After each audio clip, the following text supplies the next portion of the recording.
तुमको कोई कमी किए थे पढ़ने में? नहीं। तब नाक का धूम कटा दिया, मैट्रिक फेल कर दिया। अरे कैसे भाई हैं आप, इसको क्यों डांट रहे इतना?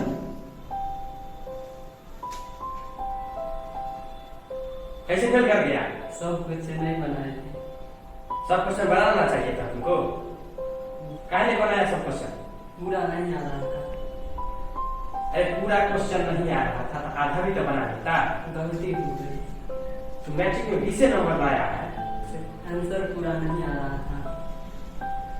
अरे पूरा नहीं आ रहा था तो आधा भी तो बना लेता, फॉर्मूला ही तो लिख देता। इ नौबत तो नहीं आती। नाक कान दोनों कटा दिया। हंस रहा है, शर्म नहीं आ रही है। मन करता है एक थप्पड़ खींच के दे। आप क्या समझते हैं केवल ये समस्या सोनू की है? नहीं, सोनू जैसे हजारों विद्यार्थी की समस्या है। नहीं, मैट्रिक में फेल हुआ है, आपको अभी इसको सहारा देने की जरूरत है। सर जी काहे नहीं गुस्सा करें इस पर, बताइए। बेचारा खुद परेशान है, खुद रो रहा है और आप इसको डांट के और भी परेशान कर रहे हैं।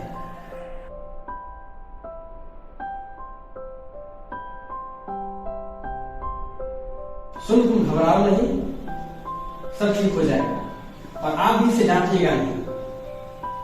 ये तरीका बिल्कुल गलत है। सोचिए पढ़ाई में कोई कमी किए थे, जहाँ पढ़ता था कोचिंग पढ़ने के लिए, स्कूल में पढ़ने के लिए सब व्यवस्था दिए हुए थे, तैयो ही फेल कर गया। अब कोई पैसा का खर्चा नहीं करेंगे इसमें।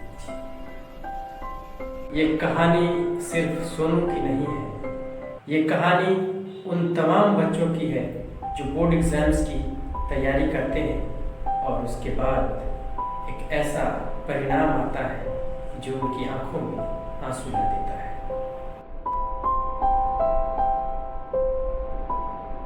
आप मैथ में बिल्कुल फेल नहीं करेंगे। अगर आपके आस पड़ोस में कोई ऐसा छात्र फेल होता है तो समझ जाइए इस बात की जानकारी उसे नहीं है कि किस तरह से मार्किंग होती है। कुछ बच्चे ऐसा करते हैं कि जिस प्रश्न का उत्तर उन्हें पूरा नहीं आता है उस प्रश्न को वो छोड़ देते हैं बिल्कुल। ये बहुत बड़ी गलती है। अगर आपको किसी प्रश्न का उत्तर पूरा न आए, आधा ही आए, केवल उस प्रश्न का फॉर्मूला ही आपको आए तो आप फॉर्मूला ही लिख दीजिए। फॉर्मूला लिखने के बाद जो प्रश्न में चीजें दी गई हैं वो लिख लीजिए। जैसे मान लीजिए आपको गोले का आयतन याद करना है तो प्रश्न में दिया रहेगा त्रिज्या। आपको फॉर्मूला आ रहा है 4/3 पाई आर क्यूब, तो आपको त्रिज्या का पता है कि हाँ त्रिज्या 7 सेंटीमीटर है, तो आप फॉर्मूले में उसको डालेंगे। अब कैलकुलेशन आपको नहीं आया मान लीजिए तो आप उतना पर भी अगर छोड़ देते हैं या गुना भाग में कहीं गलती हो जाए किसी भी प्रश्न में तो वो अलग मैटर है। लेकिन आपने फॉर्मूले में उसका यूज किया, मान का यूज किया, त्रिज्या का मान आपने रखा तो भी आपको कुछ ना कुछ अंक प्राप्त हो जाएंगे। तो पहली गलती आप लोग ऐसा न करें कि किसी प्रश्न का पूरा उत्तर आपको नहीं पता है तो उस प्रश्न को आप छुए ही ना। जहां तक आए वहां तक लिख दीजिए।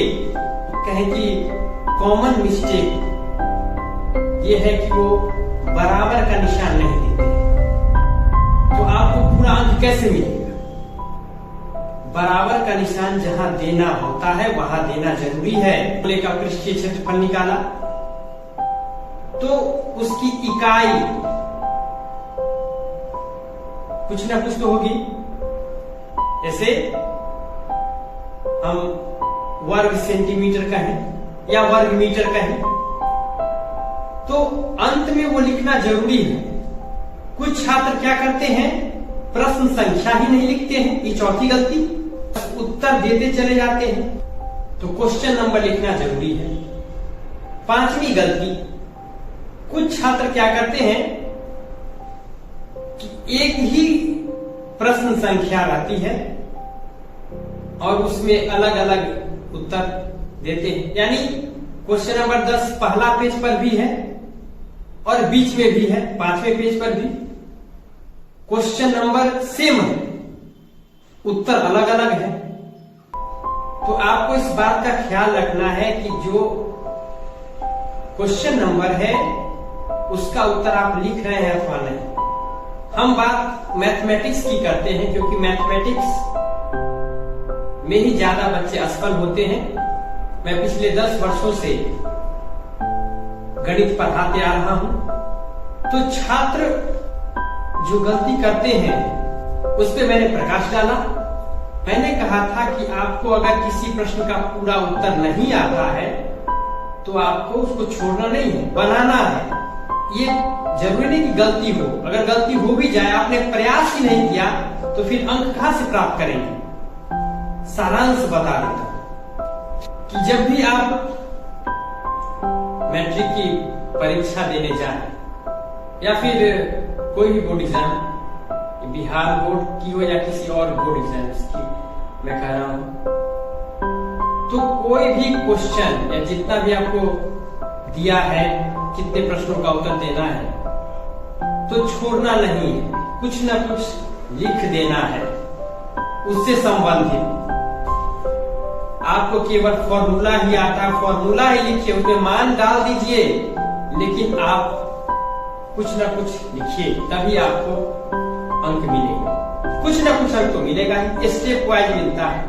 आपने आधा बनाया तो आधा मार्क्स मिलेगा। 5 नंबर का अगर है, यानी 5 मार्क्स का अगर कोई है, 5 मार्क्स का, तो आपने आधा बनाया तो हो सकता है कि 3 अंक मिल जाए, 2 अंक मिल जाए, लेकिन आपको अंक जरूर प्राप्त होंगे।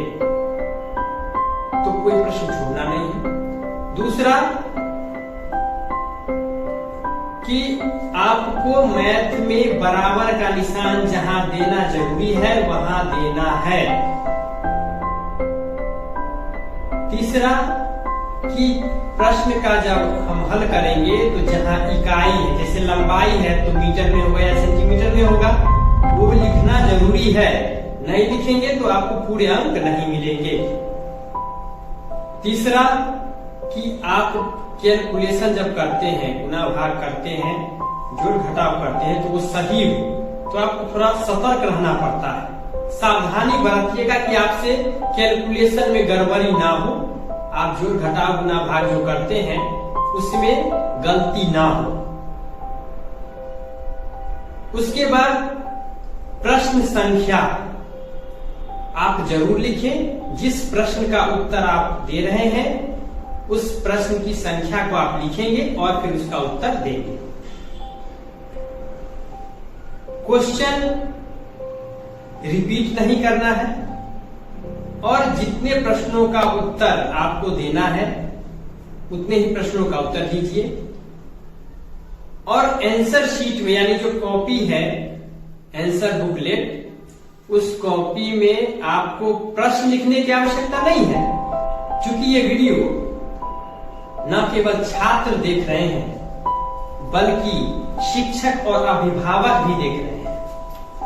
और ऐसा कोई गांव मोहल्ला नहीं होगा या फिर कोई शहर नहीं है जहां बोर्ड एग्जाम्स वाले स्टूडेंट्स ना हो।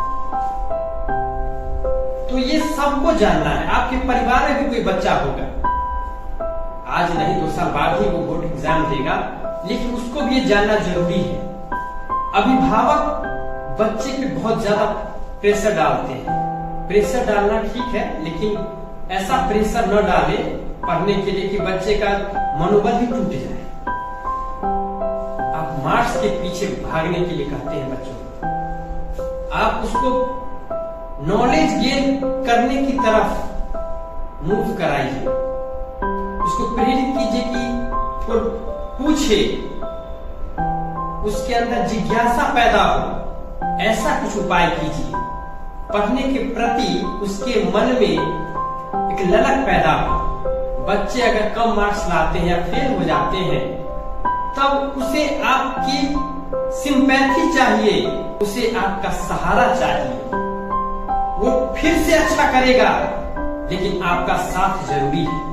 मैं शिक्षकों और अभिभावकों से यही कहना चाहूंगा, मैं यही अपील करना चाहूंगा कि अगर आपके छात्र या आपके बच्चे असफल होते हैं या कम अंक लाते हैं, तो उनका हिम्मत दीजिए, उसको टूटने नहीं दीजिए। याद रखिए, असफलताएं सफलता की आधार स्तंभ होती है।